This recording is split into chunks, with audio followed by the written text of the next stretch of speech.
Hello guys! Hello! This is for Scorpio. Scorpio, welcome dito sa ating channel.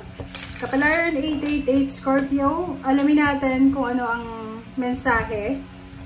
Guidance, energy para sa next 4 months from September hanggang December. So, ano ba yung mga possible na mangyayari sa inyo? This is for the remaining of 2025. Remaining months.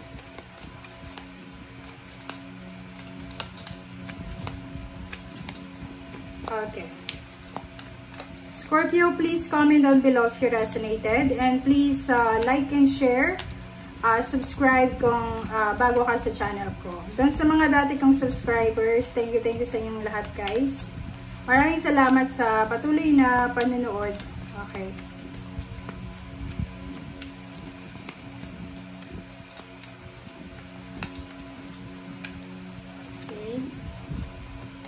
Okay, first card natin is number 8. 8 of Diamonds, Events, Creative Endeavor, Scorpio.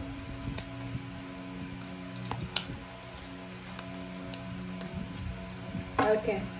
So, yung first card mo dito, sinasabi ng barahan na siguro marami kang mga alam sa buhay.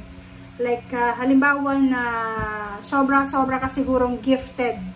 Ang dami mo sigurong skills, marami kang skills, talents na posibleng alam. Kumbaga, God-given gift. Genius ka siguro.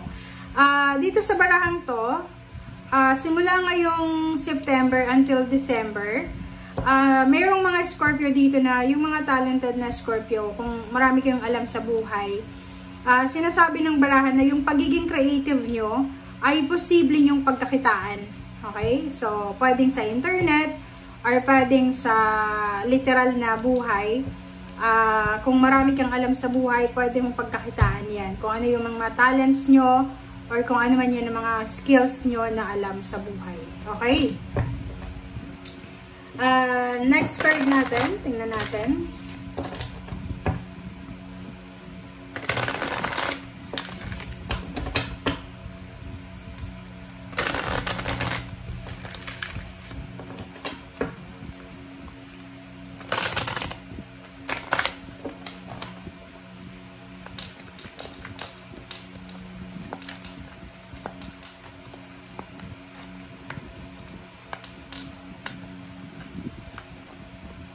This is for the Scorpio.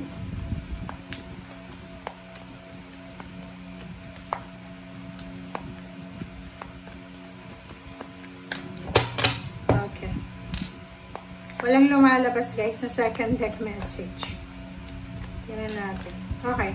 So, awareness, number 1. Nakikita ko sa'yo dito, Scorpio, na sobra-sobra kang magiging wise. Simula ngayong September. So, parang ang nakikita natin na lahat ng gagawin mo ay pag-iisipan mo muna. Sobrang magiging aware ka sa mga gagawin or sa mga nangyayari sa paligid mo or mangyayari pa lang.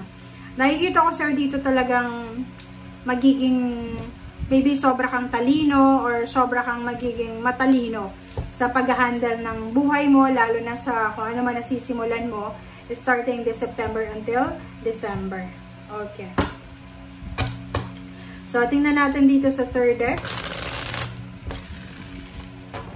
Para to sa lahat ng Scorpio.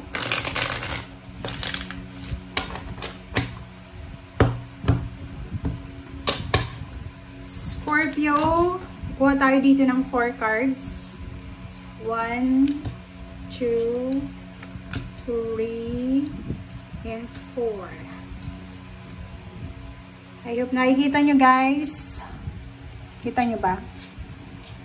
And sa ilalim mo dito is 8 of Cups. So, ilagay natin dito yung 8 of Cups. Okay. Ang nakikita ko sa'yo dito, Scorpio, na possible na makakaramdam ka ng sobrang pagod. So, maybe from September until December, sobrang pagod na pagod ka. Pwedeng magiging sobrang busy ka sa ginagawa mo. It's either job, career, business, or maybe about sa relationship. Katabi niya yung Page of Wands. Possible din na sobrang mapapagod ka sa kung ano man tong ginagawa mo para sa future mo. Kumbaga, lahat ng gagawin mo simula ngayong September ay para ito sa future mo. Kumbaga, sinasabi ng Page of Wands na gagawin mo ang lahat para makuha mo kung ano yung magandang buhay para sa hinaharap. Okay. Meron ditong Scorpio na posibleng masyado kayong nag-iisip para sa future nyo about money. Pwedeng nakafocus ka sa pera or parang ano ka, medyo same with the Pisces na parang masyado kayong advanced mag-isip. So, in terms of money, sinasabi ng Barasa yun na mag-enjoy ka muna sa ngayon. Okay? Huwag kang masyadong mag-iisip. Maybe you're thinking about 2026, 2027. Nasa 2025 ka pa lang. So, parang ang nakikita ko share dito na iniisip mo na 4 months na lang yung 2025, wala pa akong nasisimulan. 4 months na lang yung 2025, wala pa akong naiipon. Parang ganon. So, sa parang mong ito, kailangan mo daw na mag-focus sa kung ano yung importante, kung ano yung priority. Kasi pag nag-focus ka sa lahat ng bagay, talagang mapapagod ka. Sabi ng bara sa'yo, kailangan maglaan ka lang ng oras sa isang bagay. Okay? Kasi pag like business, gusto mong mag-business, 3 business sabay-sabay. Isa lang yung katawan mo. Diba? Buti kung marami kang mga empleyado. Like kung nag-aaral tayo, diba? Kailangan, nakafocus lang tayo sa pag-aaral. Parang gano'n. Eight of Cups, sinasabi ng Barasa dito na sa buwan ng September, October, November, December, possible na ikaw ay magta-travel. Possible na ikaw ay aalis sa lugar kung nasaan ka ngayon na August. Possible na magta-travel ka, lilipat ka ng bahay, lilipat ka ng trabaho, mangingibang bansa ka. Or maybe, posibleng aalis ka sa isang sitwasyon, i-withdraw mo yung sarili mo sa isang pagkakataon or sitwasyon na alam mo na hindi na maganda para sa'yo. Okay, so comment down below if you resonated. So please, double check your intuition, okay?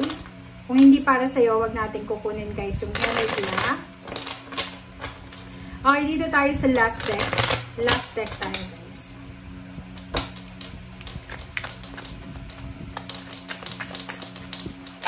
Okay. Oh, okay, 5 of Wands na reverse. And ang daming barahan nito. Oh, lahat reverse siya guys. Scorpio. Okay, reverse na 5 of Wands. So, nakikita ko sa'yo dito na kung halimbawa ngayon na August, ang daming competition, pwedeng nahihirapan ka ngayong August na mag-apply ng trabaho. It's because of competition, mga hindi inaasahang mga miscommunication, misjudgment. Or maybe yung iba, nahihirapan kayong ipaglaban yung karapatan nyo. But starting September until December, sinasabi ng barahan na lahat ng away, gulo, lahat ng mga competition na yan ay posibleng masasettle mo na siya. At the same time, since naka-reverse yung 2 of Swords, sinasabi ng barahan na sobrang magiging assertive ka na. Siguradong-sigurado ka na sa kung anong gusto mo ngayong September until December. Kumbaga, wala ka na sa 2 of Swords, naka-reverse na siya. So, ibig sabihin, ano na siya, siguradong-sigurado ka na. Kung gusto mo mag-travel, magta-travel ka. Kung gusto mo mag-asawa, mag-aasawa ka na. Gusto mo magpakasal, magpapakasal ka na. And next card natin, reverse na 2 of Cups. So, sinasabi ng Barasa sa'yo dito na ang nakikita ko, okay, tingnan mo, lahat siya reverse, diba? 3 of Pentacles. Nakikita ko sa'yo dito, possible na in a relationship ka. Possible na may karelasyon ka na sobrang toxic. Okay? Intimate relationship or naka-sign ka sa isang contract na sobrang nakaka-toxic. Okay? I hope nakikita nyo guys. Pasensya na. Okay. So, dito sa baraha mo, sa ilalim, lahat sila naka-reverse. Ibig sabihin, like kung may asawa ka, may boyfriend ka, tapos panay away nyo eh, ang gulo. walang katahimikan, panay away, gulo, ganyan, ganito. Siguro ilang beses ka nang nakipaghiwalay or gustong makipaghiwalay, pero hindi natutuloy. It's because hindi mo alam kung bakit hindi ka nakikipaghiwalay. But now, sinasabi ng barahan na yung relationship na dapat maghiwalay 2 years ago or 2 months ago, ay possible na maghiwalay na talaga bago matapos yung taon. Ito ay resonated doon sa mga relationship talaga na sobrang toxic na. Yung parang parang feeling mo nasasakal ka na, yung parang stagnant ka na, yung parang kang isang robot na lang sa isang relationship na pakiramdam mo, ka na lang display ka na lang sa bahay. So, yun, after all the hardships, after all the parang wise thinking, kasi sobra kang magiging matalino ngayon makakapag-desisyon ka na talaga. Okay? Or maybe this one is about sa contract. Pwedeng sa isang trabaho, isang negosyo, na pagod ka na. And talagang dumating na yung panahon na kailangan mo nang umalis. Kailangan mo na. Kaya may 8 of Cups dito kasi kailangan mo na talaga. And last 2 cards mo dito is Queen of Cups and then 3 of Pentacles. So nakikita ko sa iyo dito na siguro dati, ang rason kung bakit hindi ka umaalis, it's because talagang pinagpipray mo or parang pinagpipray mo na magkaroon ng kompletong pamilya, masayang workplace, parang ganun. Pero ngayon, bago matapos yung 2025, nakikita ko sa'yo dito na parang iniisip mo na, hindi na importante sa'yo kung wala kang relationship, kung wala kang asawa, wala kang boyfriend, hindi importante kung wala kang pera din. So parang ganun. It's either may magre-resign, it's either mayroong makikipaghiwalay. It's because parang may isip mo na, di bali nang mahirap financially, at least masaya ako. Di bali nang wala akong relationship, at least masaya ako. Parang ganun. So, please comment down below if you resonated. Okay? Thank you guys. Bye!